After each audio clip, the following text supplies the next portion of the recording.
Vince, pirang aldaw na nababasa ko and nadalan ko sa imong online na program regarding digdi sa mainit na issue mo niyan dyan sa Casureco 3. Particular, ining pag-ulang kang mga Villaforte asin man kan mga kaalyado niya na mga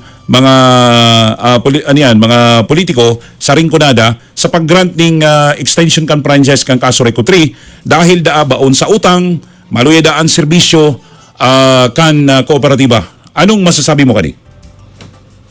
Historically kasi, Manager, ang Yes. usapin po ng pakikipaglaban ko sa against privatization ng mga cooperative, nag-start yan dyan sa Aleco, sa Albay, na hindi kailanman magiging maganda o magiging mabuting kasagutan sa problematic na kooperatiba ang privatization. Mhm. Now, halos sabay-sabay ang problemang nangyayari with Casureco 3 and Aleco that time, noong mga 2011 to 2013, ailing cooperative bought yung dalawang yan. Pero ang Casureco, category C yan, ang Aleco category E. So, ibig sabihin, sa tingin natin, hindi po pwede na ang makakasagot sa lahat ng problema na pag-aari ng member consumers ay isa sa pribado mo. Lalong-lalo na built decade ang isang kooperatiba. So, sa part ko po, Manoy John, talagang titindigan natin na dapat ang elektrisidad ay public service.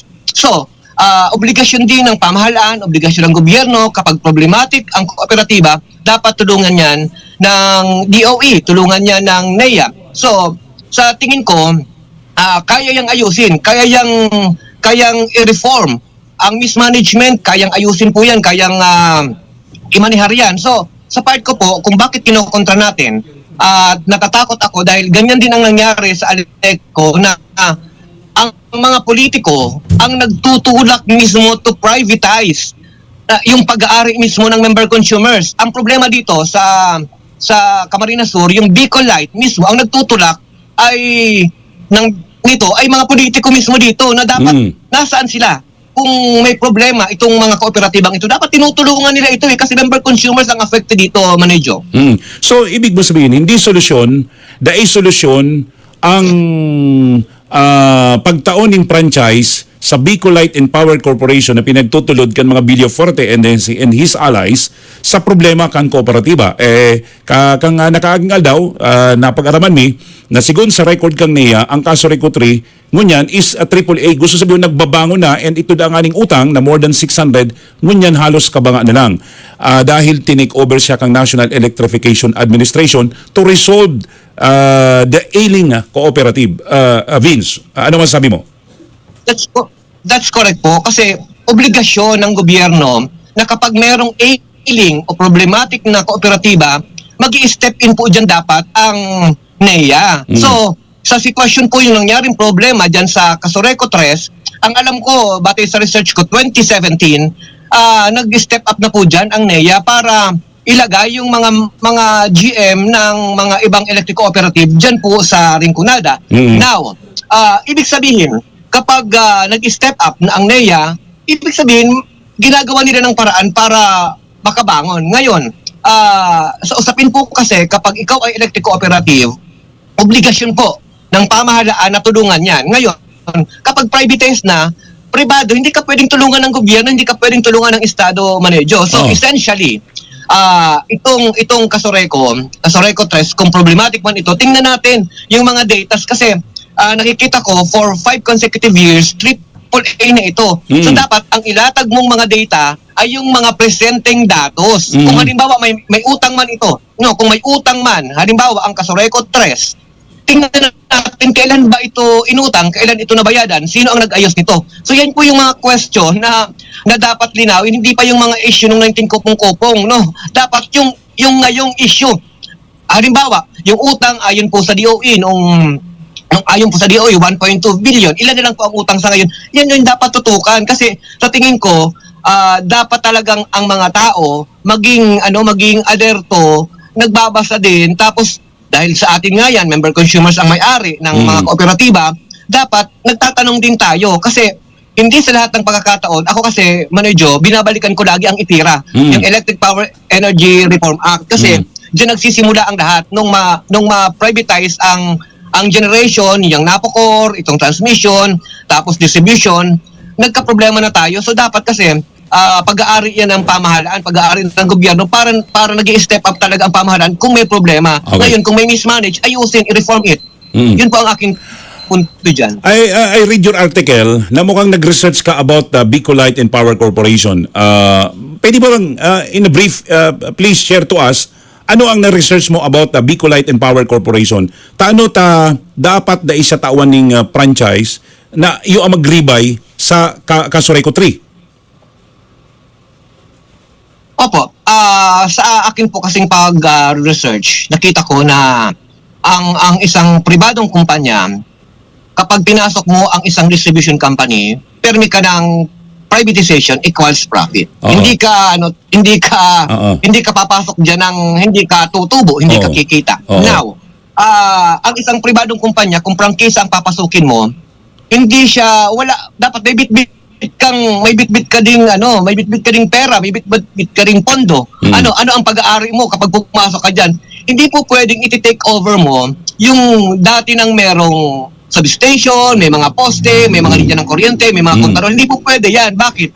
Dahil kapag take over mo na yun, ang magiging problema natin dyan, yung pera ng member consumers, gagamitin mo for your own purpose. Diba? Yun yung punto natin dyan sa Bicolite. Kasi, tandaan po natin, yung mga lolo at lola ng mga taga Kasureco 3, mula sa RFSC, sila yung nagbibigay dyan. Meron silang pera dyan. So, kukunin basta-basta ng Bicolite, kung sino man yung mga pilatong yan para ipatakbuhin yan. Babalikan ko kasi, Manoy Jo, yung usapin ko nang nangyari sa Albay, sa Aleco. Kaya lagi kong idinudugtong yan Lagi kong idinudugtong yan dahil 25 years ang concession agreement between Aleco and sa APEC.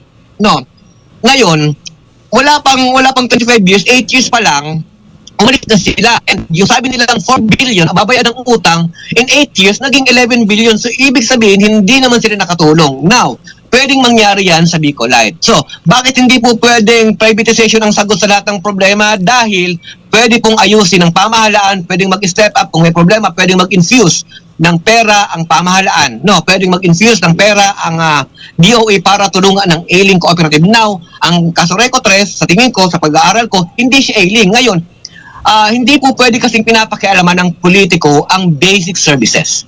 Pag pinakialaman mo ang basic services, apektado ang serbisyo publiko niyan. Kaya nga tinawag na public service, dapat walang kita. Dapat isinisirbi mo yan sa publiko. So, yun po ang esensya niyan. Okay. How about decapitalization? I read your article na na-research mo na nagluluwas na ini yung Bicolite and Power Corporation kadikiton ang sa idang capitalization based on the record sa Security and Exchange Commission. Sa paghiling mo ba, sa pag-research mo ba, may kakayahan ba siyang magpatugdok ng mga substation? May kakayahan ba ining Bicolite na magtugdok ng dakol na mga poste, distribution lines, mga kable, magbakal ng pagkadakol-dakol na transformer? Kasi kung malag sila ning negosyo kakumpit kan Kasureco 3, dapat igwaman silang sa diring power station, may sa diri silang opisina, malatag sila ng mga kable, poste, and other na kagamitan na parehas kan sa tuyang existing cooperative. Vince. Tama man medyo. Kasi, ganito, yung mga cable internet ngayon, nagpapalagay din sila ng sarili nilang poste, di ba? Ngayon, itong may 5 million paid up capital, according po yan mismo sa SEC SEC na ang nagsasabi niya na itong Bicolite ay may 5 million. Ang 5 million ngayon, Manoy Jo, pag nagpagawa ka ng bahay, ubos na. Kulang yan. Diba? Pag video. Paano pala kung Durdakula. Oo. Pero pag naglagay ka ng mga poste, mahal ang paglalagay ng poste. Ngayon, itong paid up capital mo ay 5 million lang, worth 1 billion ang Kasureco 3, 'di ba? Parang talagang gusto mo talagang lamunin ang isang existing cooperative na kahit paano pag-aari ng member consumers. Now, kung titingnan natin kasi, dapat malinaw natin ito sa ating mga kababayan. Kapag pumasok ba ang isang private pribadong kumpanya, gagawa ba sila o magpapalagay ba sila ng sarili ng poste? Bibili ba sila ng sarili ng kable, transformer, substation, etc.? Mhm. Kasi kung ang gagamitin nila itong dati ng prangkisa ng Casoreco Test, ibang usapin yan. Oo. Kaya nga sinasabi natin po, dapat kapag dyan sa franchising and dyan sa franchising sa Kongreso, dapat titingnan nila ano yung batas na tumitindig para sa tao, hindi yung batas na gagawin mo,